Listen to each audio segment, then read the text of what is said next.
ವಿದ್ಯಾರ್ಥಿಗಳೇ, ನೀವೆಲ್ಲರೂ ನಮ್ಮನ್ನು ಸುತ್ತುವರೆದಿರುವ ಬಹುಸಂಖ್ಯೆಯ ಜೀವರೂಪಗಳು, ವರ್ಗೀಕರಣ ಮತ್ತು ವಿಕಾಸದ ಆಧಾರ ಮತ್ತು ವರ್ಗೀಕರಣದ ಅಗತ್ಯವನ್ನು ಅರ್ಥಮಾಡಿಕೊಂಡಿದ್ದೀರಿ.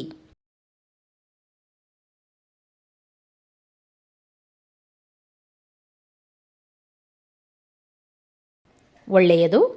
ಮುಂದೇನು? ಅತ್ಯಂತ ಪ್ರಮುಖ ಮತ್ತು ಆಸಕ್ತಿದಾಯಕ ಮಾಹಿತಿಯೊಂದಿಗೆ ಪ್ರಮೀಳಾ ಸಿದ್ಧವಾಗಿದೆ. ಈ ವಿಡಿಯೋದಲ್ಲಿ ರಾಬರ್ಟ್ ವಿಟ್ಟೇಕರ್ ಮಾಡಿದ ವರ್ಗೀಕರಣದ 5 ಸಾಮ್ರಾಜ್ಯಗಳನ್ನು ನೀವು ವೀಕ್ಷಿಸಲಿದ್ದೀರಿ.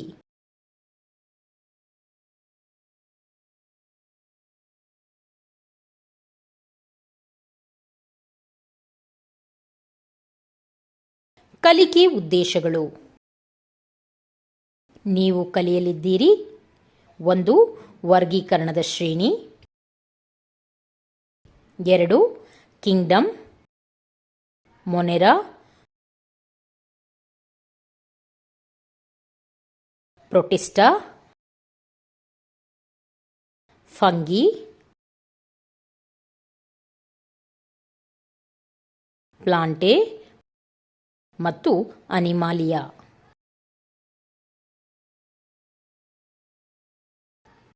ಕೀವರ್ಡ್ಗಳು: ಸಂಸ್ಥೆ, ಒಂದು ನಿರ್ದಿಷ್ಟ ರೀತಿಯಲ್ಲಿ ವಸ್ತುಗಳನ್ನು ಆಯೋಜಿಸುವ ಮತ್ತು ಜೋಡಿಸಲಾದ ರಾಜ್ಯ. ಫೈಲೋಜೆನೆಟಿಕಲ್, ಇದು ವಿಕಸನೀಯ ಇತಿಹಾಸ, ಹೋಲಿಕೆಗಳು ಮತ್ತು ವ್ಯತ್ಯಾಸಗಳ ಆಧಾರದ ಮೇಲೆ ಜೀವಿಗಳ ವಿವಿಧ ಗುಂಪುಗಳ ನಡುವಿನ ವಿಕಸನೀಯ ಸಂಬಂಧಗಳನ್ನು ಅಧ್ಯಯನ ಮಾಡುತ್ತದೆ.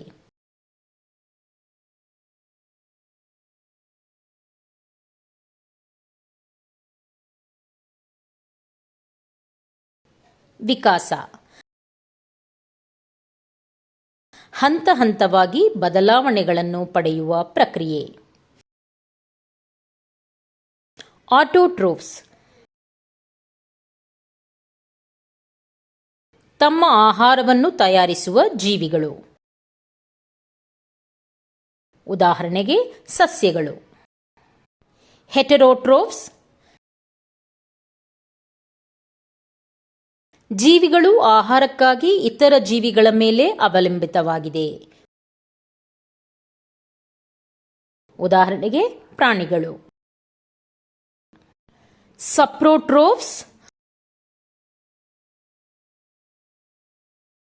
ಆಹಾರಕ್ಕಾಗಿ ಸತ್ತ ಮತ್ತು ಕೊಳೆಯುತ್ತಿರುವ ವಸ್ತುವನ್ನು ಅವಲಂಬಿಸಿರುವ ಜೀವಿಗಳು.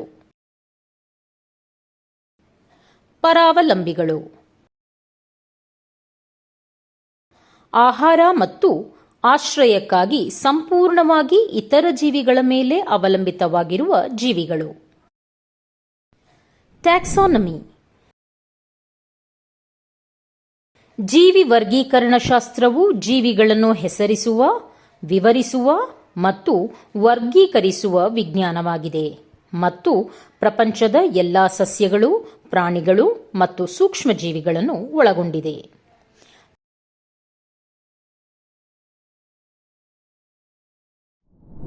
ಪರಿಕಲ್ಪನೆ ನಕ್ಷೆ.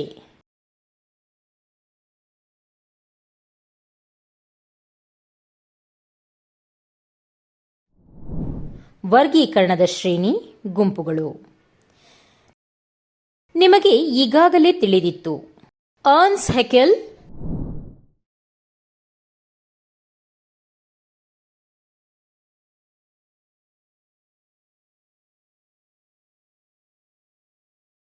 ರಾಬರ್ಟ್ ವಿಟ್ಟೇಕರ್ ಮತ್ತು ಕಾರ್ಲ್ ವೋಸ್ ರಂತಹ ಜೀವಶಾಸ್ತ್ರಜ್ಞರು ಎಲ್ಲಾ ಜೀವಿಗಳನ್ನು ಸಾಮ್ರಾಜ್ಯಗಳೆಂದು ಕರೆಯಲ್ಪಡುವ ವಿಶಾಲ ವರ್ಗಗಳಾಗಿ ವರ್ಗೀಕರಿಸಲು ಪ್ರಯತ್ನಿಸಿದ್ದಾರೆ.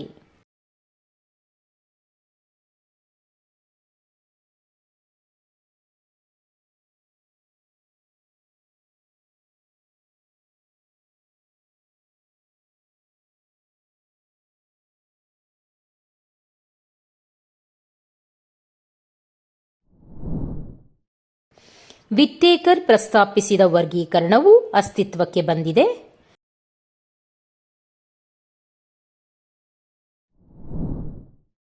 ಮೊನೆರಾ, ಪ್ರೊಟಿಸ್ಟಾ, ಫಂಗಿ,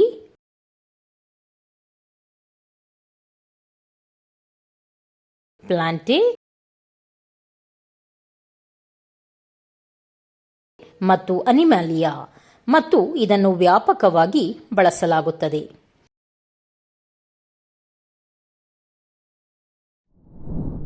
ಈ ಗುಂಪುಗಳನ್ನು ಆಧರಿಸಿ ರಚಿಸಲಾಗಿದೆ. ಏಕಕೋಶೀಯ ಅಥವಾ ಬಹುಕೋಶೀಯ ರೀತಿಯ ಜೀವಕೋಶ ರಚನೆ,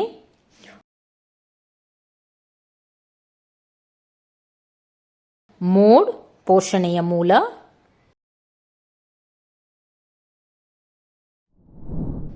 ಯೂಕ್ಯಾರಿಯೋಟ್ ಅಥವಾ ಪ್ರೊಕ್ಯಾರಿಯೋಟ್ನಂತಹ ದೇಹದ ಸಂಘಟನೆ.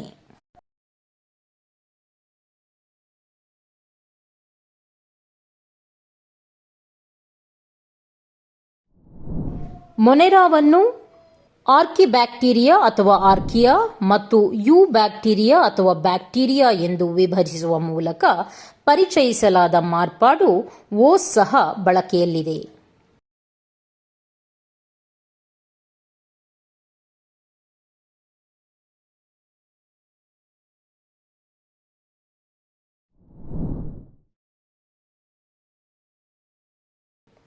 ಈ ಕೆಳಗಿನ ಯೋಜನೆಯಲ್ಲಿ ನೀಡಲಾದ ವಿವಿಧ ಹಂತಗಳಲ್ಲಿ ಉಪಗುಂಪುಗಳನ್ನು ಹೆಸರಿಸುವ ಮೂಲಕ ಹೆಚ್ಚಿನ ವರ್ಗೀಕರಣವನ್ನು ಮಾಡಲಾಗುತ್ತದೆ.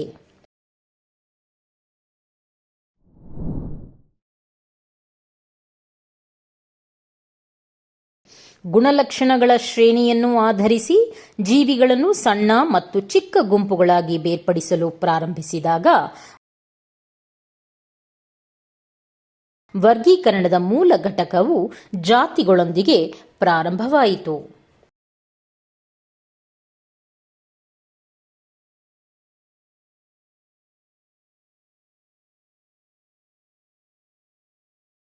ಜಾತಿಯ ಅರ್ಥವೇನು?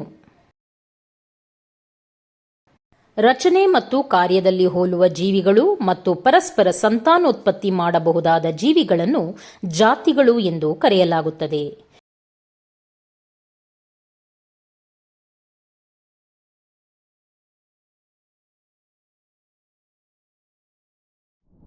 ಉದಾಹರಣೆಗೆ, ಹೋಮೋಸೇಪಿಯನ್ಸ್ ಅಂದರೆ ಮಾನವರು,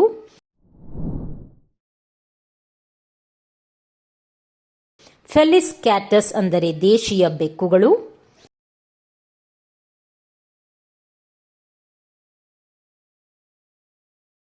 ಎಸ್ಚೆರಿಚಿಯಾ ಕೋಲಿ ಅಂದರೆ ಈ ಕೋಲಿ ಬ್ಯಾಕ್ಟೀರಿಯಾ.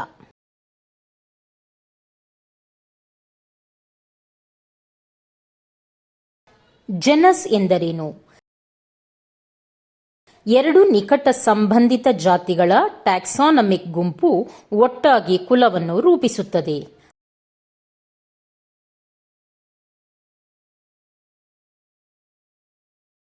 ಅಥವಾ ರಚನಾತ್ಮಕವಾಗಿ ಅಥವಾ ಫೈಲೋಜೆನೆಟಿಕ್ ಆಗಿ ನಿಕಟವಾಗಿ ಸಂಬಂಧಿಸಿರುವ ಜಾತಿಗಳನ್ನು ಒಳಗೊಂಡಿರುವ ಜೀವಿಗಳು.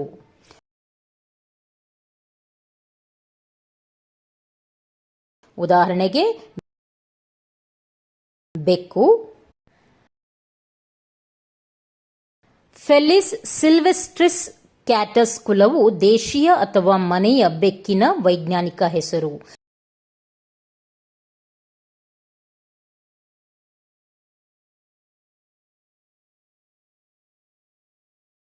ಇದರ ಹತ್ತಿರದ ಸಂಬಂಧಿ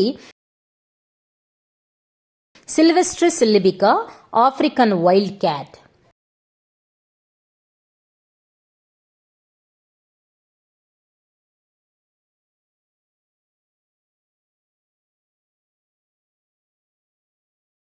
ಉದಾಹರಣೆ 2, ನಾಯಿ.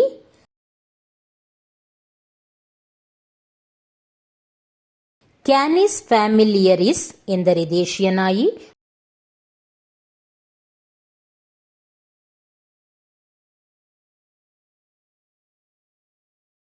ಮತ್ತು ಕ್ಯಾನಿಸ್ ಲೂಪಸ್ ಫ್ಯಾಮಿಲಿಯರಿಸ್ ಎಂದರೆ ದೇಶೀಯ ತೋಳ ನಾಯಿ.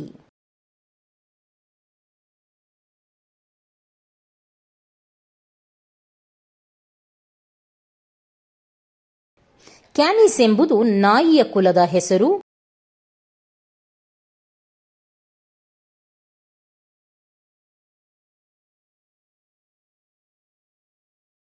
ಮತ್ತು ಸಿಲ್ವೆಸ್ಟ್ರಿಸ್ ಎಂಬುದು ಬೆಕ್ಕಿನ ಕುಲದ ಹೆಸರು.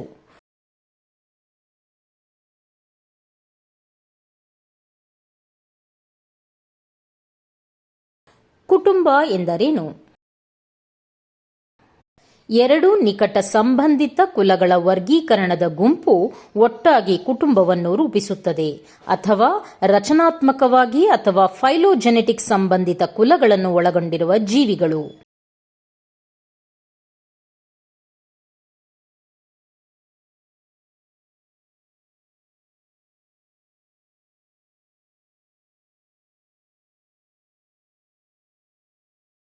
ದೇಶೀಯ ಮತ್ತು ಕಾಡು ಬೆಕ್ಕು ಫೆಲಿಸ್ ಕುಲಕ್ಕೆ ಸೇರಿದೆ.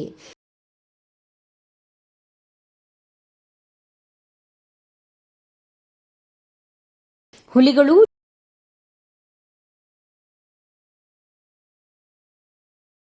ಜಾಗ್ವಾರ್ಗಳು,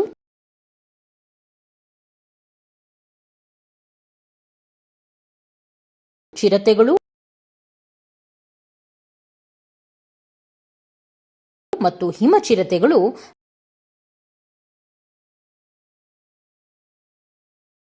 ಪ್ಯಾಂಥೆರಾ ಕುಲಕ್ಕೆ ಸೇರಿವೆ.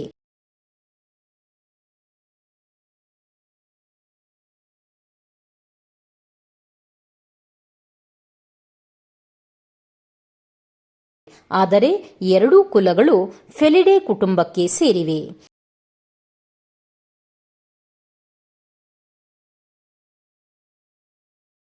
ಉದಾಹರಣೆಗೆ, ಬೆಕ್ಕು ಕುಟುಂಬ ಫೆಲಿಡೆ ಫೆಲಿಸ್ ಸಿಲ್ವೆಸ್ಟ್ರಿಸ್ ಕ್ಯಾಟಸ್,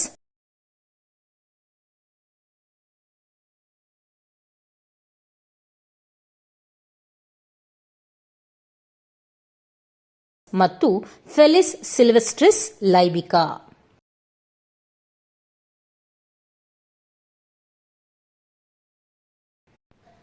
ನಾಯಿ ಕುಟುಂಬ ಕ್ಯಾನಿಡೆ ಕ್ಯಾನಿಸ್ ಫೆಮಿಲಿಯರಿಸ್, ಇದರರ್ಥ ದೇಶೀಯ ನಾಯಿ.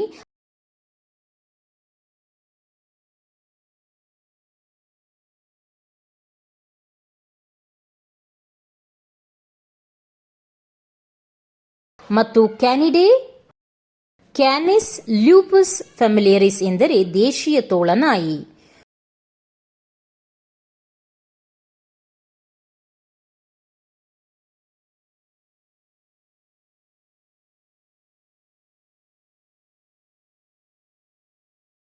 ತೋಳಗಳು, ನಾಯಿಗಳು, ಕೊಯೆಟ್ಗಳು ಮತ್ತು ಗೋಲ್ಡನ್ ನರಿಗಳಂತಹ ಅನೇಕ ಅಸ್ತಿತ್ವದಲ್ಲಿರುವ ಜಾತಿಗಳನ್ನು ಒಳಗೊಂಡಿರುವ ಕ್ಯಾನಿನೆ.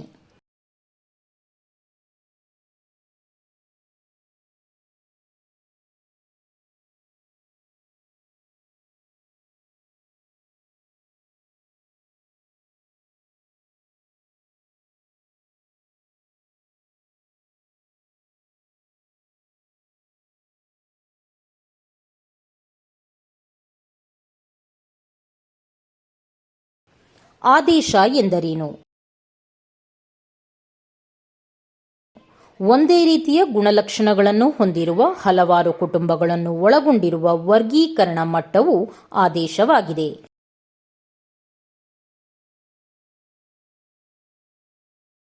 ಉದಾಹರಣೆಗೆ, ಆರ್ಡರ್, ಕಾರ್ನಿವೋರಾ, ಫೆಲಿಡೆ ಮತ್ತು ಕ್ಯಾನಿಡೆಯಂತಹ ಅನೇಕ ಕುಟುಂಬಗಳನ್ನು ಒಳಗೊಂಡಿದೆ.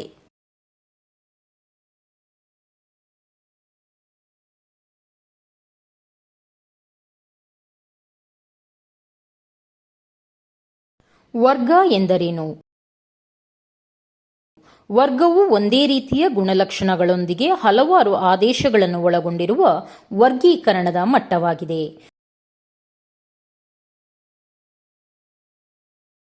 ಉದಾಹರಣೆಗೆ, ನಾಯಿ, ಫೈಲಮ್ ಚೋರ್ಡಾಟಾ.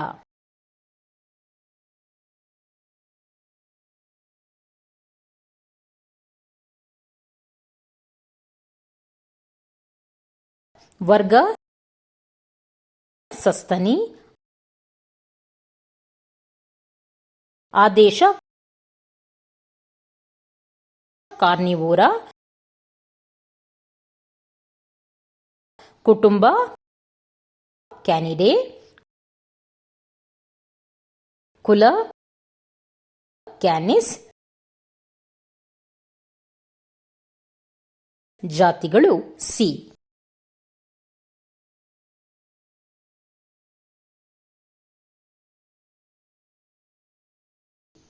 ಉದಾಹರಣೆಗೆ ಬೆಕ್ಕು ಸೇರಿದೆ. ಫೈಲಮ್ ಜೋರ್ಡಾಟ. ವರ್ಗ ಸಸ್ತನಿ.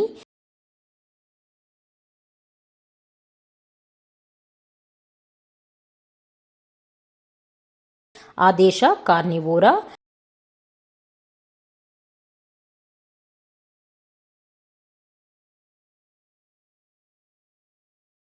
ಕುಟುಂಬ ಫೆಲಿಡೆ. ಕುಲ ಫೆಲಿಸ್. ಜಾತಿಗಳು ಸಿಲ್ವೆಸ್ಟ್ರಿಸ್ ಕ್ಯಾಟಸ್.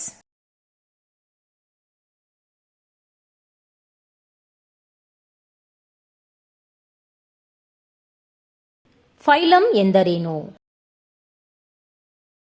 ಡೊಮೇನ್ ಮತ್ತು ಸಾಮ್ರಾಜ್ಯದ ನಂತರ ವರ್ಗೀಕರಣದ ಕ್ರಮಾನುಗತದಲ್ಲಿ ಫೈಲಮ್ ಐಸಾ ಟ್ಯಾಕ್ಸಾನಮಿಕ್ ಶ್ರೇಯಾಂಕವು 3ನೇ ಸ್ಥಾನದಲ್ಲಿದೆ.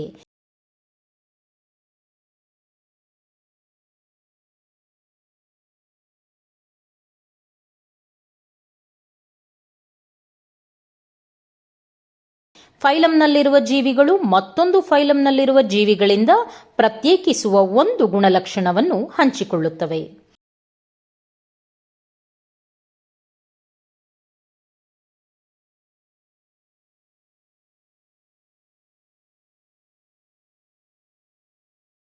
ಫೈಲಮ್ನ ಉದಾಹರಣೆ ಎಂದರೆ ಚೋರ್ಡಾಟ, ಅನಿಮಾಲಿಯಾ ಸಾಮ್ರಾಜ್ಯದ ಫೈಲಮ್.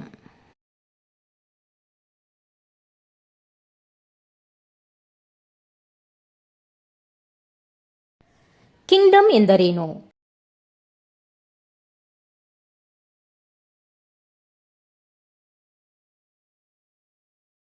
ಫೈಲಾ ಅಥವಾ ವಿಭಾಗಗಳು ಸಸ್ಯಗಳಲ್ಲಿ ಎಂಬ ಸಣ್ಣ ಗುಂಪುಗಳಿಂದ ಕೂಡಿದ ಟ್ಯಾಕ್ಸಾನಮಿಕ್ ಶ್ರೇಣಿ.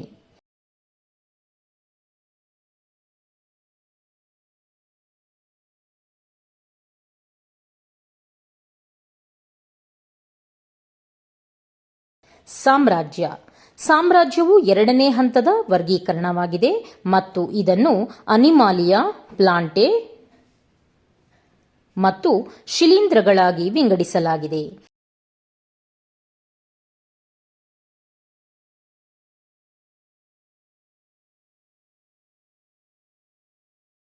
ಅನಿಮಾಲಿಯಾವನ್ನು ಫೈಲಾ ಎಂದು ವಿಂಗಡಿಸಲಾಗಿದೆ.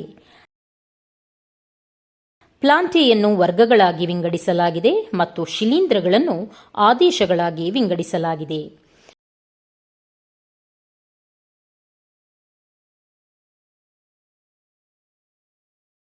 ವಿಟ್ಟೇಕರ್ ಅವರ 5 ಸಾಮ್ರಾಜ್ಯದ ವರ್ಗೀಕರಣಕ್ಕೆ ವೇಗವಾಗಿ ಹೋಗೋಣ.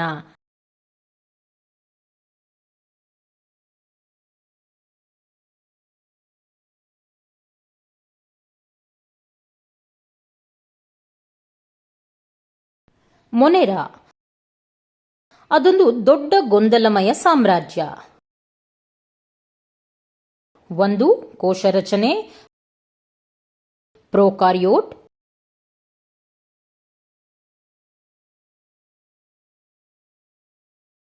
2. ದೇಹವಿನ್ಯಾಸ ಏಕಕೋಶೀಯ. 3. ಸಸ್ಯ ಅಥವಾ ಪ್ರಾಣಿ. 4. ಪೋಷಣೆಯ ವಿಧಾನ ಆಟೋಟ್ರೋಫಿಕ್ ಅಥವಾ ಹೆಟರೋಟ್ರೋಫಿಕ್ ಆಗಿರಬಹುದು.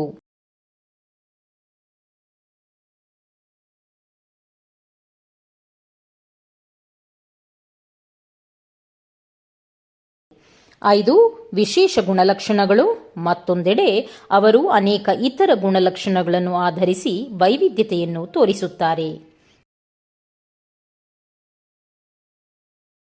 6. ಈ ಗುಂಪಿನಲ್ಲಿ ಬ್ಯಾಕ್ಟೀರಿಯಾ, ನೀಲಿ ಹಸಿರು ಪಾಚಿ ಅಥವಾ ಸೈನೋಬ್ಯಾಕ್ಟೀರಿಯಾ ಮತ್ತು ಮೈಕೋಪ್ಲಾಸ್ಮಾ ಸೇರಿವೆ.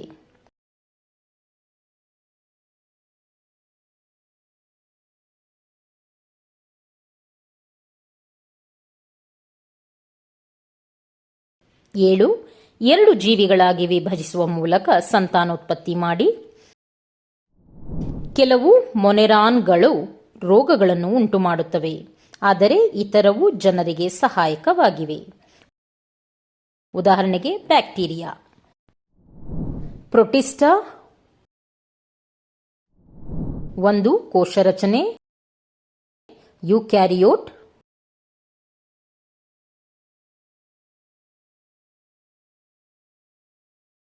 ದೇಹವಿನ್ಯಾಸ. ಏಕಕೋಶೀಯ. ಸೆಲ್ಗೋಡೆ. ಗೈರು.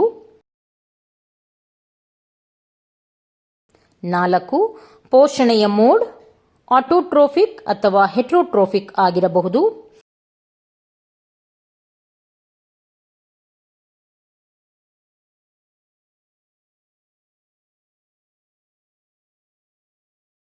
ಆವಾಸಸ್ಥಾನ. ಇವು ಒಂಟಿಯಾಗಿ ಅಥವಾ ವಸಾಹತುಗಳಲ್ಲಿ ವಾಸಿಸುತ್ತವೆ. 6. ಹೆಚ್ಚಿನವು ಎರಡಾಗಿ ವಿಭಜಿಸುವ ಮೂಲಕ ಸಂತಾನೋತ್ಪತ್ತಿ ಮಾಡುತ್ತವೆ. 7. ವಿಶೇಷ ಗುಣಲಕ್ಷಣಗಳು. ಈ ಜೀವಿಗಳಲ್ಲಿ ಕೆಲವು ಉಪಾಂಗಗಳನ್ನು ಬಳಸುತ್ತವೆ. ಉದಾಹರಣೆಗೆ ಕೂದಲಿನಂತಹ ಸಿಲಿಯಾ ಅಥವಾ ಚಾವಟಿಯಂತಹ ಫ್ಲಾಜೆಲ್ಲಾ ಸುತ್ತಲೂ.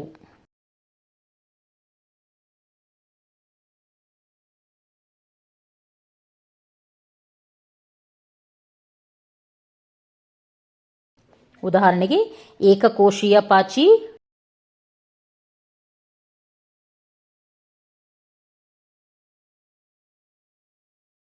ಡಯಾಟಮ್ಗಳು, ಕೆಲ್ವ್ಸ್ ಮತ್ತು ಪ್ಯಾರಾಮೆಶಿಯಂ,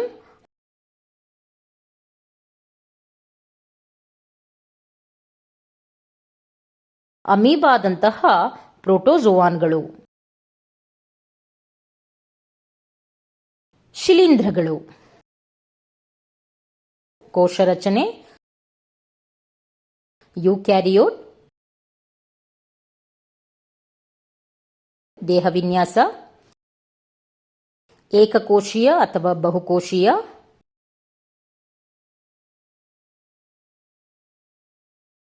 ಸೆಲ್ಗೋಡೆ. ಪ್ರಸ್ತುತ. ಪೋಷಣೆಯ ಮೋಡ್ ಹೆಟರೋಟ್ರೋಫಿಕ್, ಸಫ್ರೋಫೈಟ್.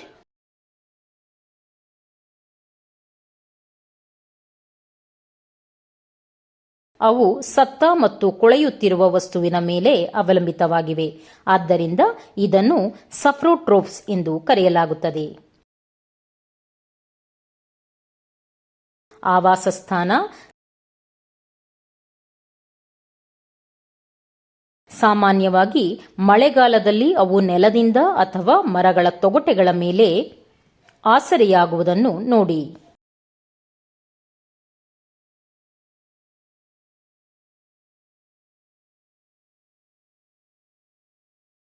ಇವುಗಳಲ್ಲಿ ಹೆಚ್ಚಿನವು ಬೀಜಕಗಳ ಮೂಲಕ ಸಂತಾನೋತ್ಪತ್ತಿ ಮಾಡುತ್ತವೆ. 7. ಕೆಲವು ಶಿಲೀಂಧ್ರ ಪ್ರಭೇದಗಳು ನೀಲಿ ಹಸಿರು ಪಾಚಿ ಅಥವಾ ಸೈನೋಬ್ಯಾಕ್ಟೀರಿಯಾನೊಂದಿಗೆ ಶಾಶ್ವತ ಪರಸ್ಪರ ಅವಲಂಬಿತ ಸಂಬಂಧಗಳಲ್ಲಿ ವಾಸಿಸುತ್ತವೆ.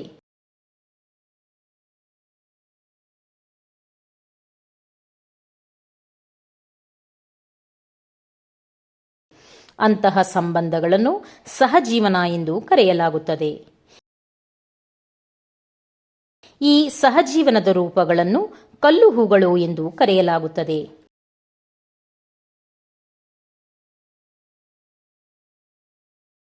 ಉದಾಹರಣೆಗೆ, ನಾವೆಲ್ಲರೂ ಕಲ್ಲುಹೂಗಳನ್ನು ನಿಧಾನವಾಗಿ ಬೆಳೆಯುವ ದೊಡ್ಡದಾಗಿ ನೋಡಿದ್ದೇವೆ. ಮರಗಳ ತೊಗಟೆಯ ಮೇಲೆ ಬಣ್ಣದ ತೇಪೆಗಳು. ಪ್ಲಾಂಟೆ. ಕೋಶರಚನೆ. ಯೂಕ್ಯಾರಿಯೋಟ್. ದೇಹವಿನ್ಯಾಸ ಬಹುಕೋಶೀಯ.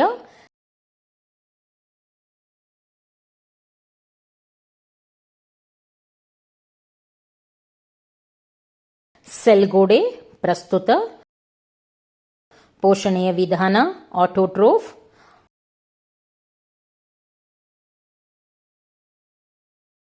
ಅವರು ದ್ಯುತಿಸಂಶ್ಲೇಷಣೆಯ ಹೆಸರಿನಿಂದ ಕ್ಲೋರೋಫಿಲ್ ಸಹಾಯದಿಂದ ಸ್ವಂತ ಆಹಾರವನ್ನು ತಯಾರಿಸುತ್ತಾರೆ.